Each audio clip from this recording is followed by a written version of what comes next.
வணக்கங்க. நம்ம இன்றைக்கி அறுசுவை அரிசியில் கோடை விடுமுறையில் இருக்கிற குட்டீஸ்க்கு பிடித்த மாதிரியான சாக்லேட் கேக்கு வீட்லேயே சூப்பராக ஈஸியாகவும் சாஃப்டாகவும் செய்யலாங்க. இதுக்கு அவன் தேவையில்லை, பீட்டர்லாம் தேவையில்லை, செம ஃப்ளஃபியாக வரும். ட்ரை பண்ணுங்கள். இந்த கேக்கு செய்கிறதுக்காக அரை கப் அளவுக்கு ப்ரௌன் சுகர் எடுத்துக்கலாங்க. உங்கள்கிட்ட நாட்டு சக்கரை இருந்தாலும் அரை கப் அளவுக்கு எடுத்துக்கோங்க. இது கூடயே 1/4 கப் அளவுக்கு பொடித்த வெள்ளை சக்கரை சேர்த்துக்கலாம். உங்களுக்கு வெள்ளை சக்கரை வேணாம் அப்படின்னா 3/4 கப் அளவுக்கு ப்ரௌன் சுகரே எடுத்துக்கோங்க. இது கூடயே அரை கப் அளவுக்கு உருக்கின வெண்ணெய் சேர்த்துக்கலாங்க. நெய்யில் வெண்ணெயே கொஞ்சம் உருகி எடுத்துக்கோங்க. ரூம் டெம்பரேச்சருக்கு இருந்தாலும் கரெக்டாக இருக்கும். இது எல்லாத்தையும் சேர்த்து நல்லா கலந்து விடுங்க. சர்க்கரை வெண்ணெயோடு நல்லா கலந்து வரணும், கரைஞ்சி வரணும், அந்தளவுக்கு எடுத்துக்கலாங்க. இப்போ இது கூட நான் முட்டை சேர்த்த போகிறேன். 2 முட்டை நான் சேர்த்துருக்கேங்க. நீங்கள் முட்டை சேர்க்காதவங்களாக இருந்தால் அரை கப் அளவுக்கு தயிர் சேர்த்திக்கோங்க. அதுவும் கரெக்டாக தான் வரும். நான் 2 முட்டை எடுத்திருக்கேன். முட்டை நல்லா அடிச்சு விடுங்க. நம்ம பீட்டர் எதுவும் பயன்படுத்த போகிறதில்ல. இந்த ஃபோர்க் வச்சு தான் அடிச்சு விட போகிறோம்.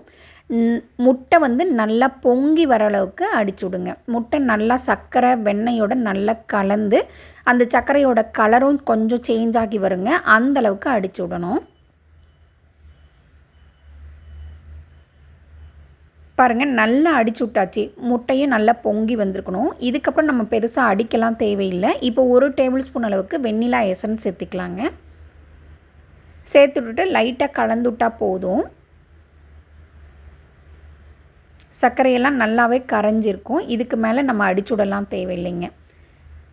இப்போது நம்ம மாவு சேர்த்திக்கலாம். நான் 3/4 கப் அளவுக்கு வீட் ஃப்ளார் எடுத்திருக்கேன், கோதுமை மாவு எடுத்திருக்கேன். உங்களுக்கு மைதா வேணும்னாலும் சேர்த்திக்கலாங்க. இது கூடயே 1/4 கப் அளவுக்கு கொக்கோ பவுடரும் 1 டீஸ்பூன் அளவுக்கு பேக்கிங் பவுடரும் எடுத்துக்கலாங்க.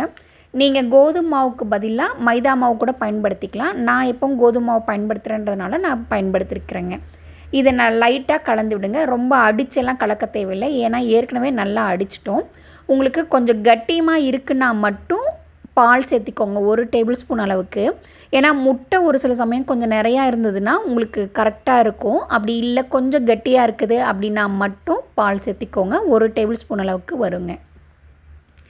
சேர்த்து லைட்டாக கலந்து விட்டுக்கலாங்க. ரொம்ப பெருசாக அடிக்கலாம் தேவையில்லை. இதுக்கப்புறம் உங்களுக்கு தேவைன்னா சிப்ஸ் சேர்த்திக்கலாம். நான் ஒரு 1/4 கப் அளவுக்கு சாக்லேட் சிப்ஸு சேர்த்திக்கிறேன். நட்ஸு ஒரு 1/4 கப் சேர்த்திக்கலாம். நான் வால்நட் சேர்த்துருக்கேன். உங்களுக்கு ஆல்மண்ட் இல்லை கிரேப்ஸ் வேணுனாலும் சேர்த்திக்கலாம். இது கூட ஒரு பிஞ்ச் அளவுக்கு உப்பு சேர்த்திக்கோங்க. நிறைய உப்பு தேவையில்லை. போட்டுவிட்டு நல்லா கலந்து விட்டுக்கலாம். சாக்கோ சிப்ஸுன்றது உங்களோட ஆப்ஷன் தாங்க. உங்களுக்கு தேவைன்னா சேர்த்திக்கலாம். ஆனால் சாக்கோ சிப்ஸ் போட்டிங்கன்னா தான் உங்களுக்கு சாக்லேட் கேக்கு தனியாக சாப்பிடும் போது, நம்ம க்ரீம் எதுவும் பயன்படுத்த போகிறதில்ல, தனியாக சாப்பிடும் போது சாக்கோ சிப்ஸ் சேர்த்துருந்திங்கன்னா ரொம்ப நல்லாயிருக்குங்க. இப்போ நான் ஏற்கனவே ட்ரே நான் பட்டர் ஷீட் போட்டு வச்சுருக்கேன். அதில் ஊற்றிக்கலாம். இதுக்கு மேலேயும் நீங்கள் சாக்லேட் போட்டுக்கலாம். நல்லாயிருக்கும். சாக்லேட் சேர்த்து எவ்வளோ ஃப்ளேவர் சேர்த்துனாலும் சாக்லேட் சேர்த்து உங்களுக்கு ரொம்ப நல்லாயிருக்கும். இப்போ நீங்கள் அவனில் பேக் பண்ணுறீங்க அப்படின்னா 20லேருந்து 25 நிமிஷம் வரையும் தேவைப்படுங்க. இல்லை நீங்கள் பேனில் குக் பண்ணுறீங்க அப்படின்னா 30 நிமிஷம் தேவைப்படும். நம்ம ஏற்கனவே பேனில் எப்படி குக் பண்ணுறதுன்றது நம்ம பழைய வீடியோலலாம் இருக்குது.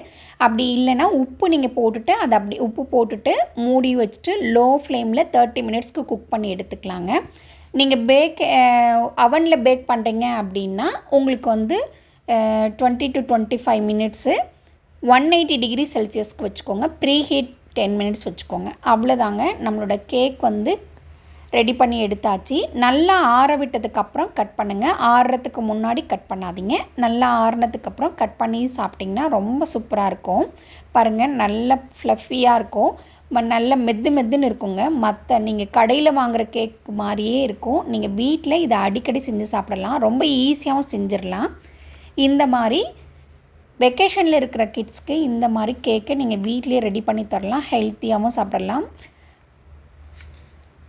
பேக்கரியில் ரெடி பண்ணுற மாதிரியான சூப்பரான கேக்கு ரெடி ஆகிடுச்சுங்க. நீங்கள் உங்கள் வீட்டில் ஒரு முறை ட்ரை பண்ணி பாருங்கள். ட்ரை பண்ணி பார்த்துட்டு எப்படி இருக்குன்னு சொல்லி கமெண்ட்டில் தெரியப்படுத்துங்க.